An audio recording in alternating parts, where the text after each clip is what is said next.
Hello everyone, so welcome back to our channel. तो यार आज हम अपना फ्रेश चैप्टर जो है वो शुरू करने वाले हैं, जो कि है यूनिट नंबर 7, डायरेक्टिंग। सबसे पहले देखेंगे यार कॉन्सेप्ट ऑफ डायरेक्टिंग क्या होता है। So directing refer to the process of instructing, guiding, counselling, motivating, leading people in the organisation to achieve its objective.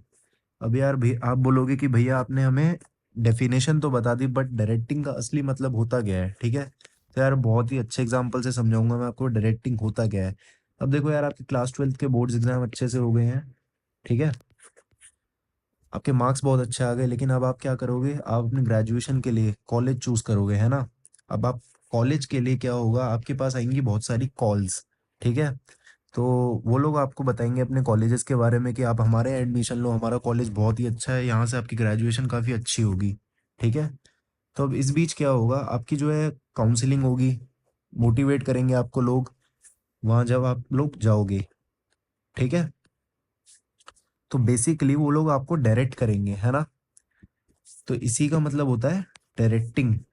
Directing refer to the process of instructing, guiding, counselling, motivating, leading people. ठीक है, but मैं आपको business studies के perspective से समझाना चाहूंगा कि होता क्या है। अब देखो क्या होता है यार, ऑर्गेनाइजेशन में जब रिक्रूटमेंट होती है, ठीक है, जब आपकी भी एक ऑर्गेनाइजेशन होगी, आप उसके अंदर वैकेंसीज होंगी, जॉब प्रोफाइल्स होंगे, ठीक है, आपके पास लोग आएंगे। आप जब उनको रिक्रूट करोगे तो सबसे पहले क्या करोगे, प्लानिंग, ऑर्गेनाइजिंग, स्टाफिंग। ठीक है, ये तो आपका हो गया, बट मेन एलिमेंट क्या है हमारा, डायरेक्टिंग। अब यार आप उनको डायरेक्ट करोगे कि उनका वर्क प्रोफाइल क्या होगा, है ना। तो यही होता है हमारा डायरेक्टिंग, कि आप लोगों को कैसे डायरेक्ट करते हो अपनी ऑर्गेनाइजेशन में, ताकि वो अपने गोल्स जो है वो अचीव कर पाए इफेक्टिवली और एफिशिएंटली। अब बढ़ते हैं यार हम अपने कुछ फीचर्स की तरफ। अब आप इन्हें फीचर कह लीजिए या कैरेक्टरिस्टिक कह लीजिए, ये कई बार यार ये क्वेश्चन आता है, तो ये थोड़ा सा इंपॉर्टेंट है, इसे आप अच्छे से पढ़ना। बेसिकली इसमें हमारा पॉइंट नंबर 1 है डायरेक्टिंग इनिशिएट एक्शन। ठीक है, अब यार बिल्कुल, अब क्या होता है, ये हमारा प्राइमरी फंक्शन है। इसके अंदर क्या होता है, directing initiate action in the organisation. It is a executive function. क्योंकि देखो, प्लानिंग हो गई, ऑर्गेनाइजिंग हो गई, स्टाफिंग हो गई, अब हमारी डायरेक्टिंग होगी। ठीक है, directing take place at entry level of management, यानी कि क्या होता है, डायरेक्टिंग जो है मैनेजमेंट की जब एंट्री होती है हमारी ऑर्गेनाइजेशन के अंदर, उसी टाइम हमें डायरेक्टिंग करनी पड़ती है, नहीं तो आप ऑर्गेनाइजेशन को रन नहीं कर पाओगे अच्छे से। नेक्स्ट है हमारा कॉन्टिन्यूस प्रोसेस। अब डायरेक्टिंग जो है यार एक कॉन्टिन्यूस प्रोसेस है, आप उसको बीच में रोक नहीं सकते हो। अब जैसे क्या हुआ, आपके ऑर्गेनाइजेशन में जॉब प्रोफाइल्स हैं बहुत सारी।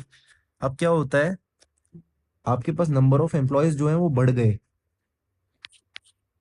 ठीक है, अब ऐसा तो है नहीं कि कभी आपकी ऑर्गेनाइजेशन में कोई नया एम्प्लॉय नहीं आएगा, वो जरूर आएगा, तो आपको उसे डायरेक्ट करना पड़ेगा, है ना। तो यार ये कॉन्टिन्यूस प्रोसेस है और ये कभी नहीं रुकता।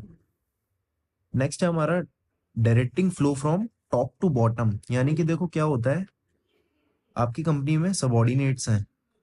ठीक है, उनके नीचे कुछ एम्प्लॉयज हैं। ठीक है, सबसे पहले आप अपने सबॉर्डिनेट्स को डायरेक्ट करोगे, उसके बाद वो किसको करेंगे, अपने एम्प्लॉयज को करेंगे, जो एम्प्लॉयज हैं वो फर्दर वर्कर्स को करेंगे। तो हमारी जो डायरेक्टिंग है वो एक फ्लो में चलती आती है, जो कि टॉप से बॉटम की तरफ होती है।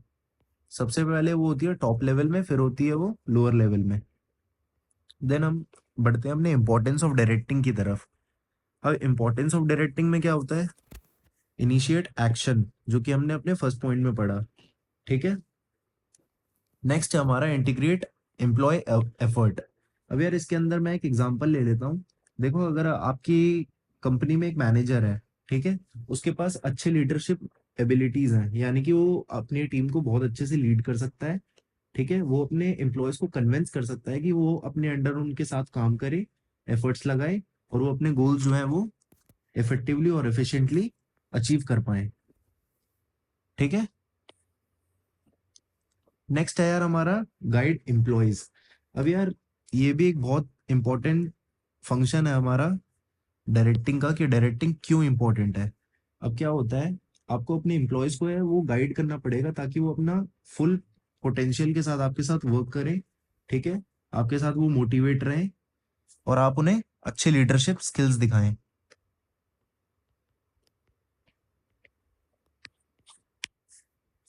नेक्स्ट पॉइंट आता है हमारा ब्रिंग स्टेबिलिटी एंड बैलेंस। अब क्या होता है, अगर आपकी डायरेक्टिंग अच्छी है, ठीक है, तो वो क्या मदद करेगा, आपके ऑर्गेनाइजेशन के अंदर स्टेबिलिटी और बैलेंस दोनों रहेगा, जिससे कि आपके जितने भी एम्प्लॉयज है वो आपके साथ कोऑपरेट भी करेंगे और अपने गोल्स भी अचीव करेंगे। नेक्स्ट है यार हमारा एलिमेंट्स ऑफ डायरेक्टिंग। अब आप इन्हें एलिमेंट्स भी बोल सकते हो या फिर कंपोनेंट्स भी बोल सकते हो। हमारे कितने एलिमेंट्स होते हैं, हमारे 4 एलिमेंट्स होते हैं, जिनमें हमारा आता है supervision, motivation, leadership and communication. ठीक है। और यार ये कई बार एक बहुत ही अच्छा क्वेश्चन आता है 6 मार्क्स का, क्या आप हमें एलिमेंट्स ऑफ डायरेक्टिंग बताओ। ठीक है, तो इसको हम थोड़ा डीपली पढ़ेंगे, अच्छे से पढ़ेंगे। सबसे पहले हमारा सुपरविजन। अब सुपरविजन हमारा होता क्या है, बेसिकली सुपरविजन आप इसको दो टर्म से बांट लो, एक हो गया हमारा सुपर, दूसरा हो गया हमारा विजन। बेसिकली सुपर का क्या मतलब है, ओवर एंड अबव, और विजन का क्या मतलब है, आर्ट ऑफ सीइंग ऑब्जेक्ट्स, कि हम ऑब्जेक्ट्स को कैसे देखते हैं। ठीक है, जिस तरीके के नोट्स आप यहाँ पे देख रहे हो, अगर एग्जाम में भी आप बिल्कुल एज इट इज भी लिख के आएंगे तो भी आपको बहुत अच्छे मार्क्स मिलेंगे। अब बेसिकली इसकी हम डेफिनेशन पे आते हैं। सुपरविजन है क्या, overseeing the employ for optimum utilisation of resources for achieving the target effectively and efficiently. ठीक है, सुपरविजन का मतलब क्या होता है, हिंदी में निगरानी रखना। ठीक है, सपोज करो कि आप सबॉर्डिनेट हो और आप अपने एम्प्लॉय के ऊपर निगरानी रख रहे हो, ठीक है, कि वो अपने रिसोर्सेस को कैसे यूटिलाइज कर रहा है अपने टारगेट्स अचीव करने के लिए।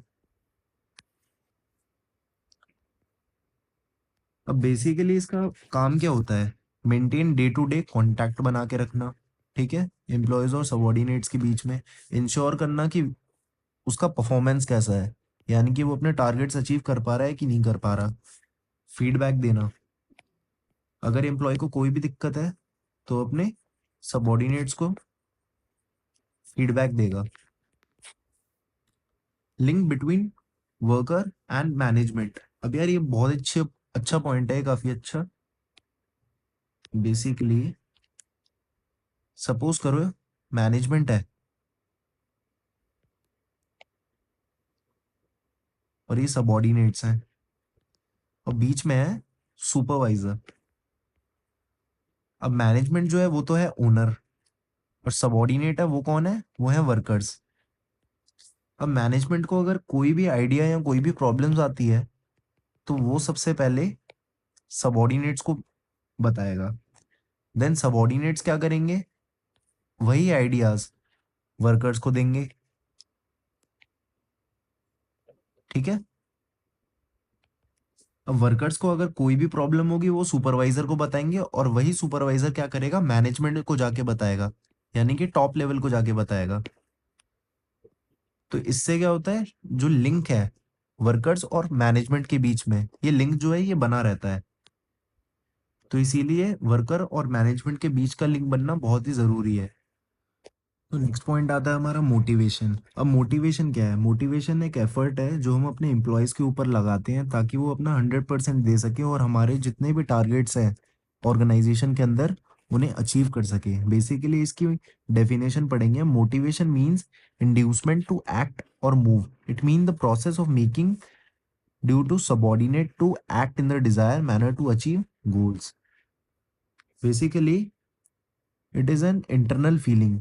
ऑब्वियसली यार मोटिवेशन जो है एक इंटरनल फीलिंग है, वो कोई फिजिकल फीलिंग नहीं है।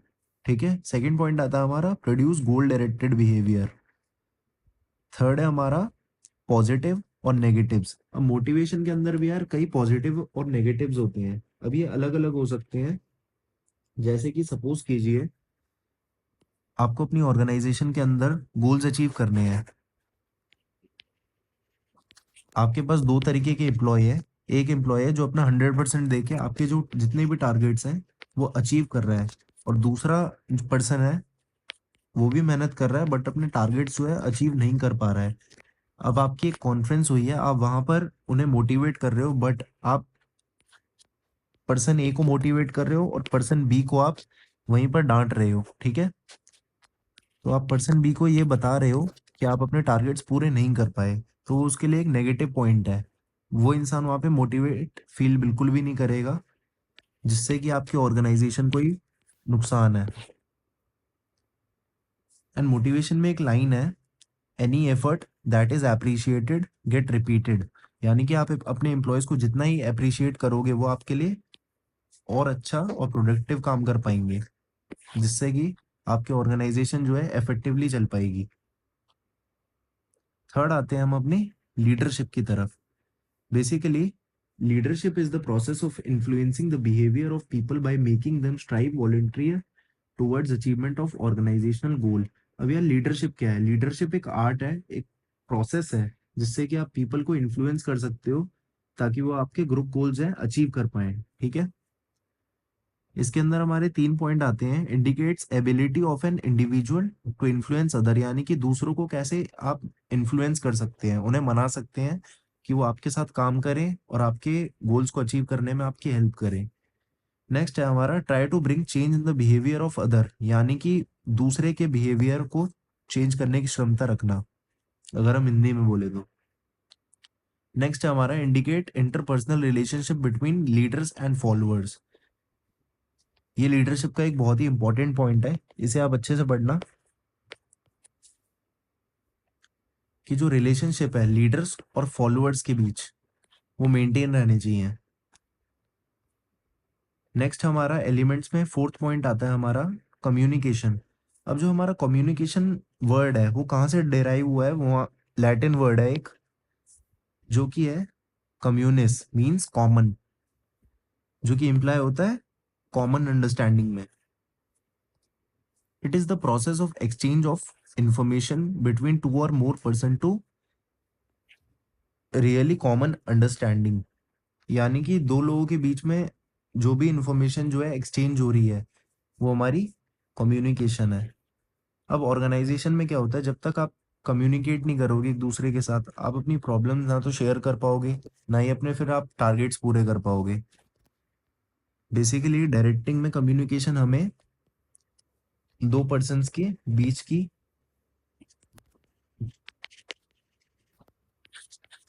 बातों को समझने में हेल्प करता है। अब इसके अंदर भी कई एलिमेंट्स हैं। सपोज करिए आप एक सेंडर है, आपने एक मैसेज किया, अब मैसेज के बीच में पहले क्या होगा? वो मैसेज एनकोड होगा, देन वो मीडिया में बनेगा, देन वो डिकोड होगा, फिर वो रिसीवर को रिसीव होगा, फिर रिसीवर जो है अपना फीडबैक जो है वो सेंड करेगा उसी सेंडर को, ठीक है। तो इसको हम क्या कहते हैं? नॉइस।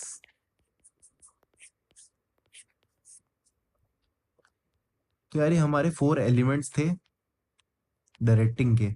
तो आज की क्लास में डायरेक्टिंग का हमने कॉन्सेप्ट पढ़ा, हमने कैरेक्टरिस्टिक या आप फीचर्स कह सकते हो ये पढ़े, इंपॉर्टेंस ऑफ डायरेक्टिंग के हमने 4 पॉइंट्स पढ़े, और एलिमेंट ऑफ डायरेक्टिंग जो कि 4 कंपोनेंट्स में आता है और काफी इंपॉर्टेंट है। ये 4 to 6 मार्क्स के क्वेश्चन में भी आता है, जिसके अंदर सुपरविजन, मोटिवेशन, लीडरशिप और कम्युनिकेशन है। तो यार आगे के जो डायरेक्टिंग के कॉन्सेप्ट है वो हम कवर करेंगे अपनी नेक्स्ट क्लास में। तब तक के लिए यार see have a great day. Thank you.